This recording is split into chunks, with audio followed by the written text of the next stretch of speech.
La 4e édition du festival Chef Op en Lumière, qui aura lieu donc à Châlons du 28 février au 6 mars, dans 2 lieux différents, le Mégaramas Châlons, et puis l'Espace des Arts à Châlons, qui met à notre disposition la totalité de ces locaux pendant toute la semaine.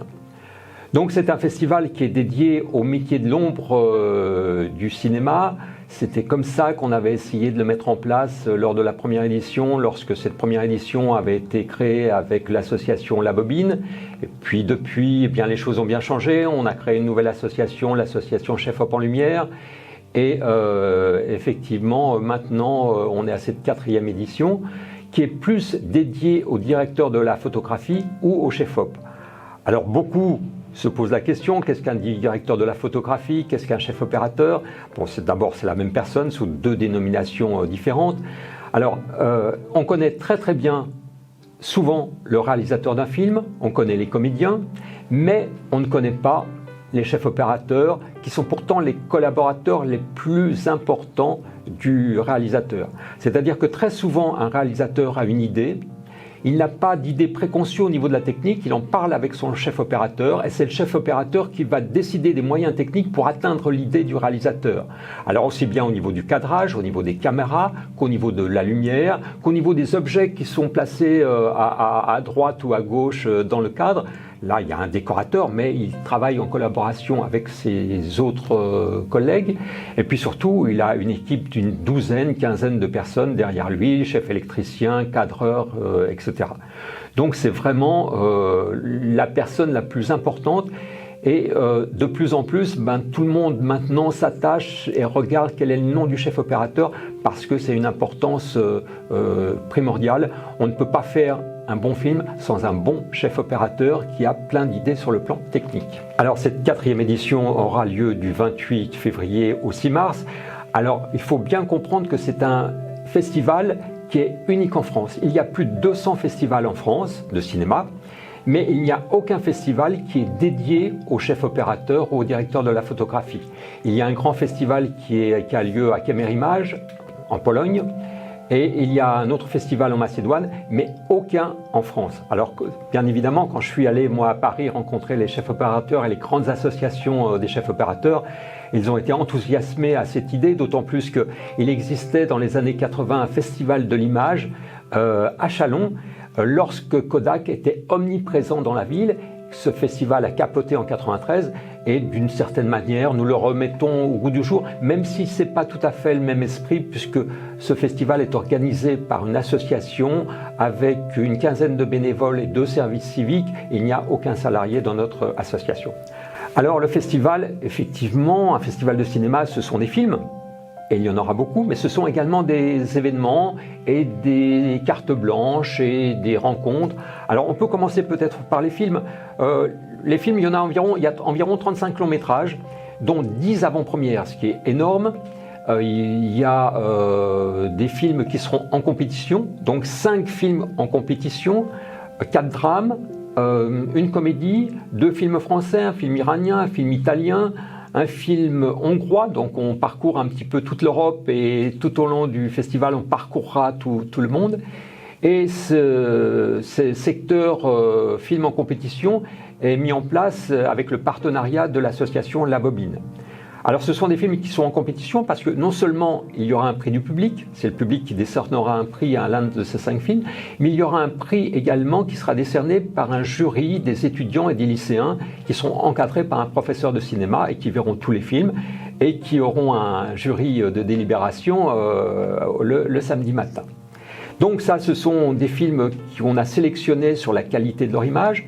Et puis à côté de ces films-là, on en a environ 5, je crois, qui sont des films très récents, mais qui sont hors compétition. Je voudrais mettre l'accent sur 3 films peut-être. Le premier, c'est À plein temps, un film qui passera le vendredi soir, qui sortira au mois de mars en France. Et c'est un film qui a obtenu le prix Horizonti au dernier festival de Venise. Et Laure Calamy, qui est l'actrice principale, a obtenu également un prix au Festival de Venise. Alors nous devions avoir Laure Calamy lors du festival. Et puis malheureusement, le film sort au même moment en Italie. Et Laure espérait venir avec nous jusqu'au dernier moment et malheureusement elle ne pourra pas être avec nous puisque la promotion du film est primordiale. Mais nous aurons une petite surprise, alors venez voir cette petite surprise le vendredi soir. Le deuxième film que je voudrais mettre en avant, c'est un film qui s'appelle Vitalina Varela, qui est sorti il y a maintenant 3 semaines. Un film sans doute un tout petit peu lent, sans aucun doute, mais un film avec une image extraordinaire, avec des clairs-obscurs étonnants et avec une sensation un peu particulière. On a l'impression de voir les tableaux de Pierre Soulages, du peintre Pierre Soulages, et c'est un film magnifique qu'il faut absolument venir voir. Et puis le troisième film, qui s'appelle Vers la bataille, c'est un film qu'on avait déjà programmé en 2021. L'édition a été annulée, mais nous l'avions déjà programmé. On l'a conservé dans la sélection et j'en suis très content parce que ce film, qui est un film un peu particulier, c'est un film qui montre les aventures d'un jeune reporter, d'un jeune photographe de presse qui va sur la guerre du Mexique et qui essaye de photographier des batailles.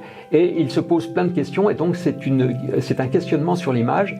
Et à ma grande joie, ce film a obtenu il y a une quinzaine de jours le prix Louis Deluc du meilleur premier film. Donc on l'aura sur le festival. Donc, troisième catégorie, on peut peut-être parler des films restaurés, puisque la restauration traverse tout le paysage du cinéma français depuis maintenant quelques années. De très grands films sont restaurés et on peut revoir des grands chefs-d'œuvre des années 30, 40, 60, 70. Et nous en aurons 3.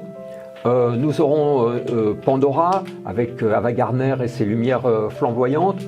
On aura également un film italien de Francesco Rossi. Puis surtout, on aura un film qui s'appelle Soy Cuba. Alors là, Soy Cuba, c'est un énorme coup de cœur. Venez le voir. En quelques mots, je raconte très vite la genèse de Soy Cuba. C'est un film de commande sur la révolution cubaine. Un film qui avait été commandé par les régimes cubains et soviétiques, des régimes communistes. Et puis le chef opérateur et le réalisateur ont décidé, bien sûr, d'accepter la commande, mais ils ont décidé d'ancrer leur film sur la révolution cubaine dans les fêtes cubaines, dans les soirées cubaines, dans les processions cubaines, dans la vie cubaine d'une manière générale.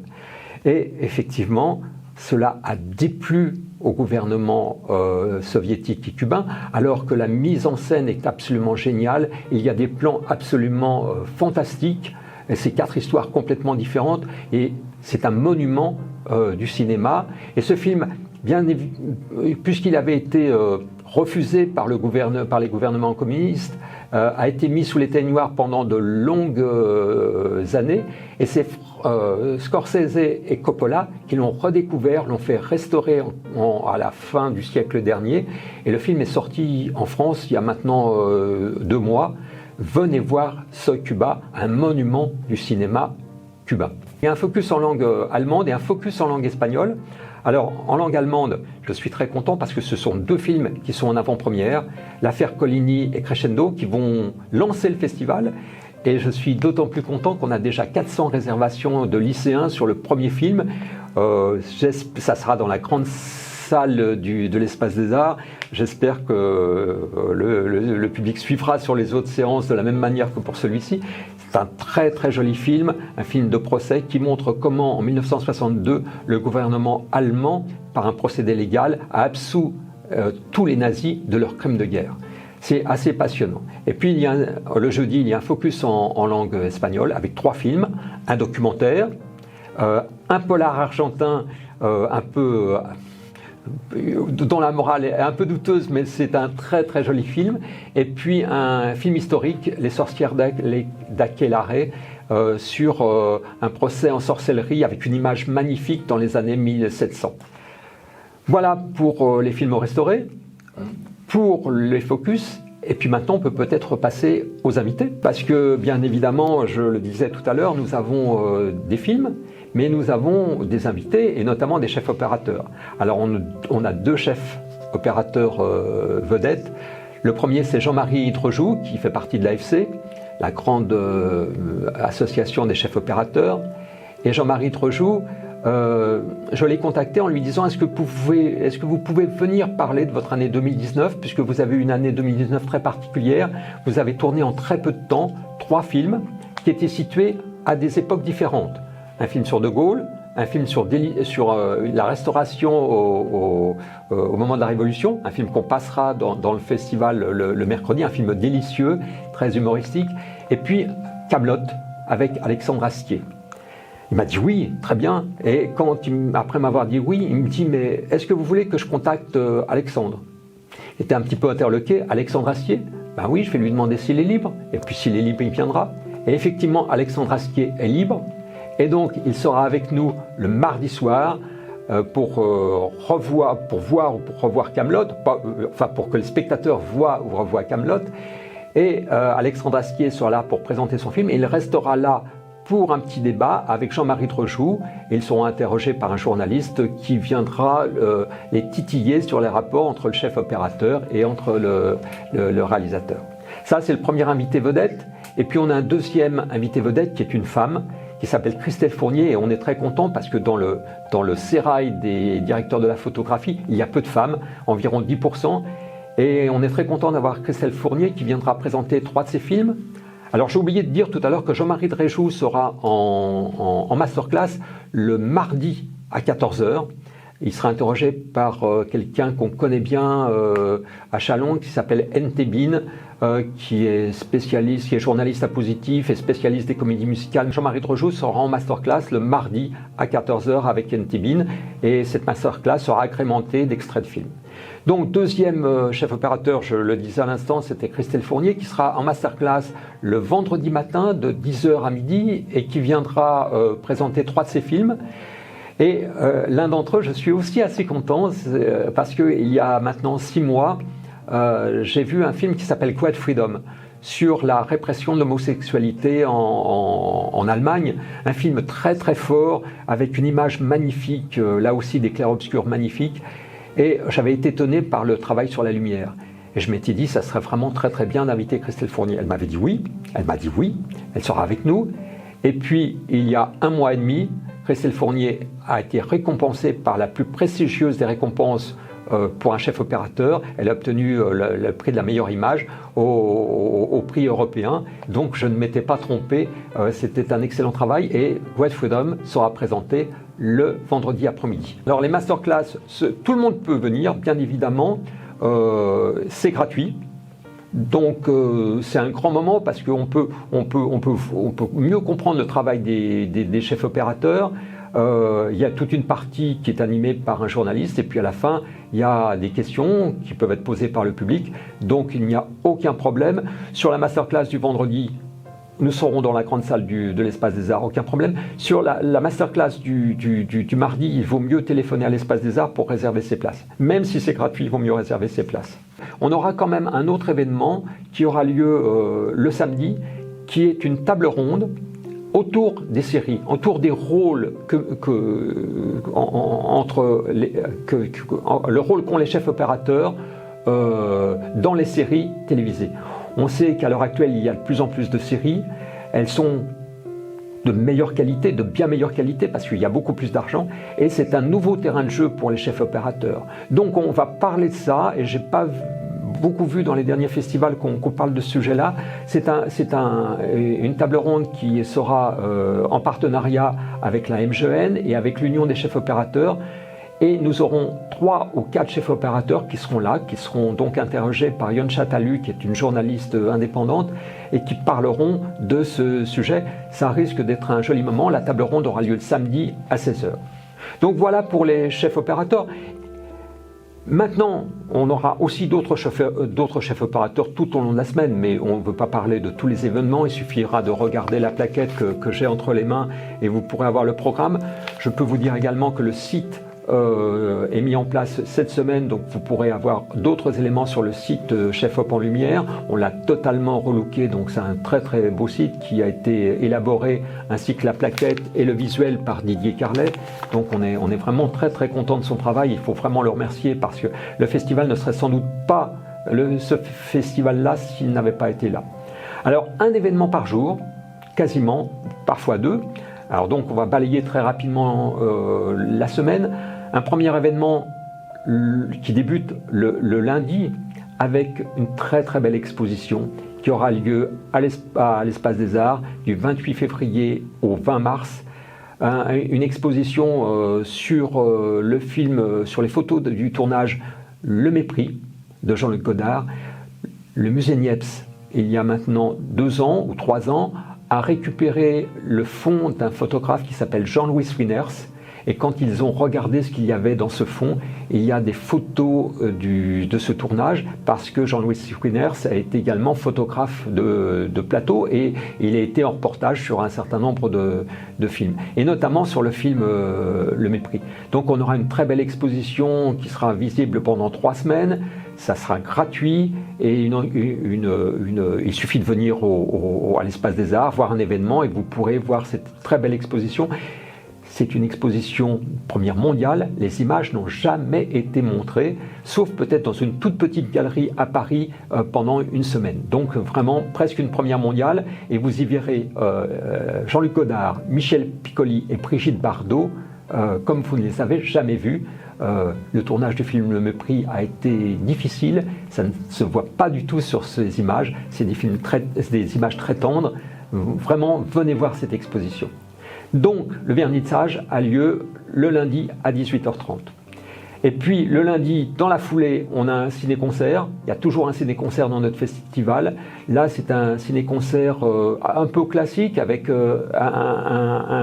des courts-métrages de Buster Keaton, mais des courts-métrages qui datent d'avant la reconnaissance de Buster Keaton par le milieu du cinéma.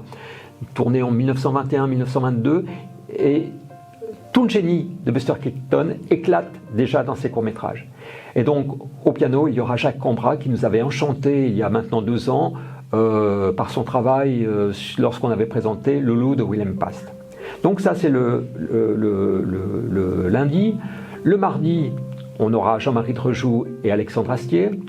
Le mercredi, on a un événement qui est intéressant, c'est-à-dire qu'il y a une carte blanche qui est donnée à la société de production La Folle Allure.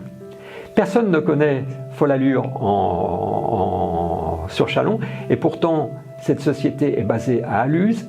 Elle est spécialisée dans la production des courts-métrages, dont certains courts-métrages sont primés à Clermont-Ferrand ou vont à Cannes ou sont primés dans d'autres festivals.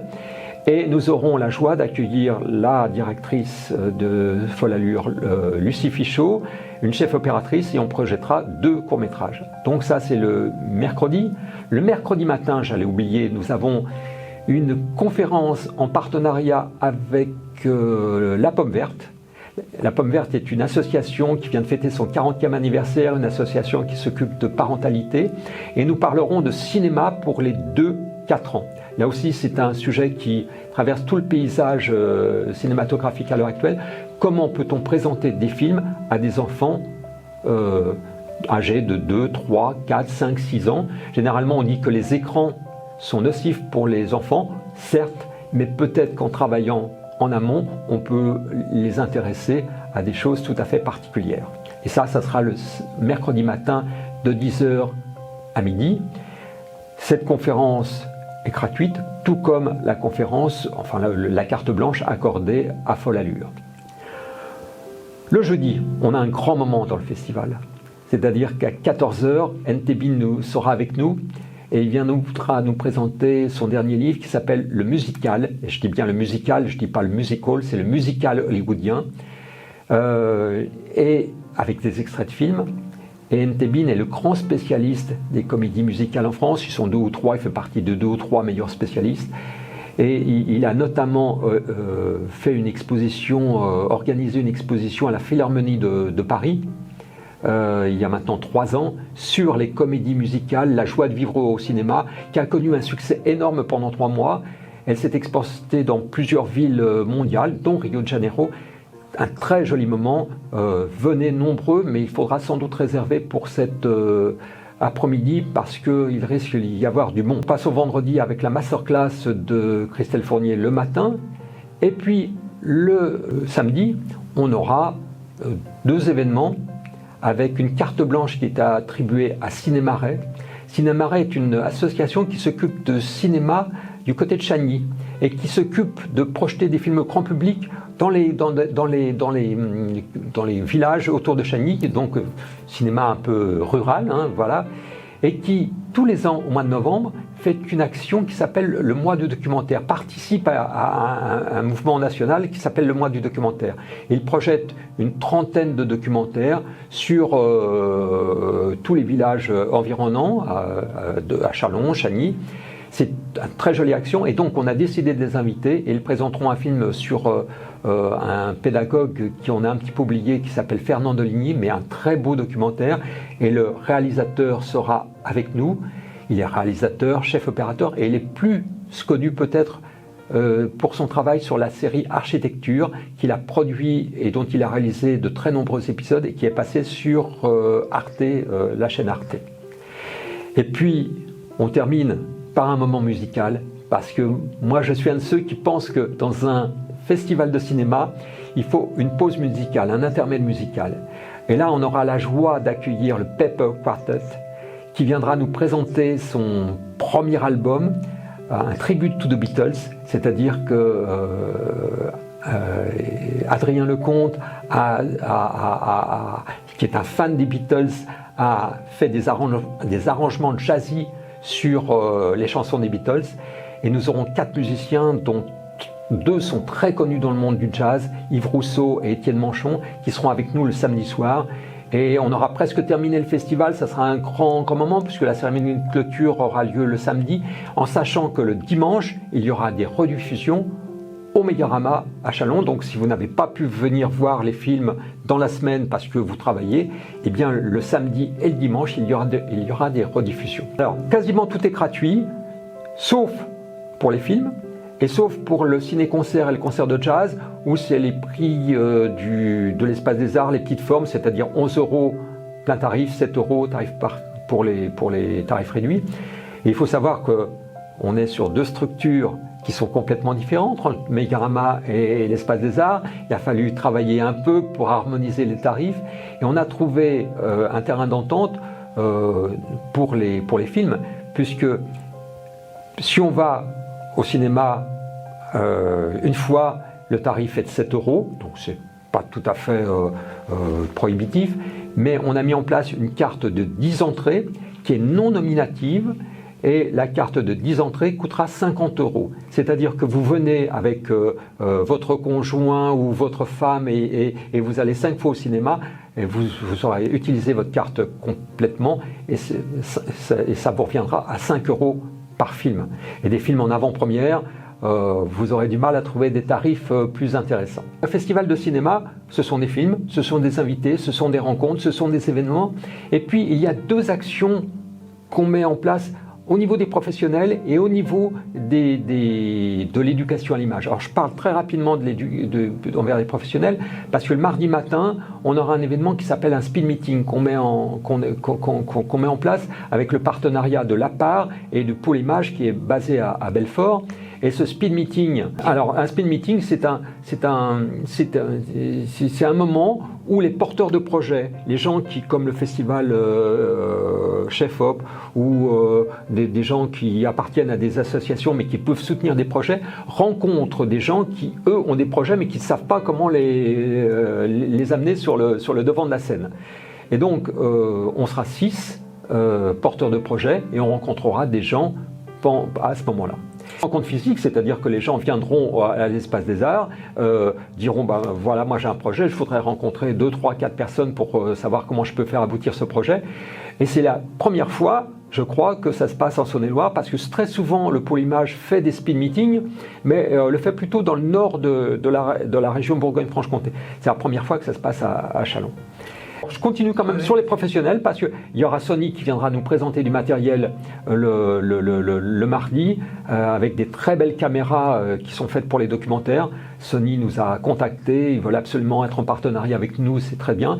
Et puis pour les professionnels, il y aura également un atelier de tournage qui aura lieu le mercredi à l'Espace des Arts avec une chef opératrice qui est très cotée, qui s'appelle Pascal Marin et qui nous avait enchanté l'année dernière parce que le festival 2021 n'avait pas lieu, mais on avait réussi à faire une visioconférence avec Pascal Marin, et son côté très pédagogique avait été très apprécié par les 200 personnes qui étaient avec nous au mois de mars 2021. Voilà pour les professionnels. Alors, au niveau des élèves, au niveau de l'éducation à l'image d'une manière générale, un festival, je le disais, c'est fait de choses qu'on voit très très bien, les films, mais il y a toutes les actions d'éducation à l'image qu'on a commencé à mener en amont du festival, qu'on voulait commencer à mener en amont du festival, mais compte tenu de l'épidémie, on les a replacées après le festival. Donc il y aura des actions pendant le festival et après le festival, aussi bien en direction des écoliers, des écoliers, puis des collégiens, des lycéens, dans les maisons de quartier, et puis au niveau des seniors. Donc on lance tout ça tranquillement, ça fait beaucoup de travail. Et je pense que l'année prochaine, on amplifiera notre action d'éducation à l'image parce que c'est primordial pour qu'un festival fonctionne tout à fait correctement. J'espère que l'année prochaine, on travaillera en direction du public défavorisé, des publics scolaires défavorisés, et on pourra mettre en action la création de films avec des réalisateurs et des chefs-op qui viendront travailler avec les élèves ou avec les jeunes en situation d'échec scolaire. C'est vrai qu'il y a des sections qui sont spécialisées en cinéma. Il y en a une à Châlons, au lycée Mathias, il y en a une également à Monceau, il y en a une à Beaune. Il y a de très nombreuses sections qui sont attachées à ça, et elles sont de plus en plus courues d'ailleurs par les lycéens. Donc on travaille forcément avec eux, et une grande partie de notre public scolaire sera effectivement ce public-là, même si on espère bien que d'autres enseignants viendront sur le festival pour ouvrir les yeux de leurs élèves, parce qu'un festival tel que le nôtre nous fait voyager sur la Terre entière, sur tous les continents, et ça nous permet d'apprécier des cultures qui sont complètement différentes. Et à partir de ce moment-là, quand on voit des cultures différentes, on est plus intéressé, ça nous ouvre l'esprit, et peut-être qu'on peut tenir des propos moins délicats que d'autres fois. Voilà. Et ce festival prend de l'ampleur, premièrement parce qu'on a 2 lieux de projection, deuxièmement parce qu'il dure plus longtemps, il dure une semaine alors que les années précédentes il ne durait que 3-4 jours. Et puis il s'inscrit dans la politique que veut peut-être mener la ville au niveau du numérique, au niveau de la mise en valeur de l'image. Et c'est vrai que j'ai rencontré notamment Robert Lorca récemment, qui est le patron du numérique sur Châlons avec Sébastien Martin. Et on n'a pas pu mettre en place de partenariat cette année, mais c'est certain que l'année prochaine on y arrivera.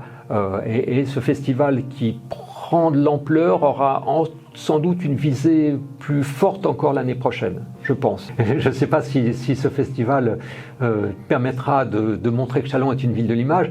Moi, c'est mon but, c'est mon ambition. C'est vrai que je ne suis pas seul à décider parce que, comme je l'ai dit tout à l'heure, nous ne sommes qu'une petite association qui organisons un festival important, et il faut qu'on nous aide un tout petit peu pour que ce festival prenne encore de l'ampleur. Mais il est certain que maintenant, quand je téléphone à Paris aux chefs opérateurs et au monde du cinéma, je n'ai plus besoin de présenter le festival. Tout le monde sait ce qu'est le festival. Donc le festival est presque plus connu à Paris qu'à Châlons. Souhaitons que ça dure encore, d'autant plus que l'Espace des Arts nous offre son espace pendant les 4 prochaines années.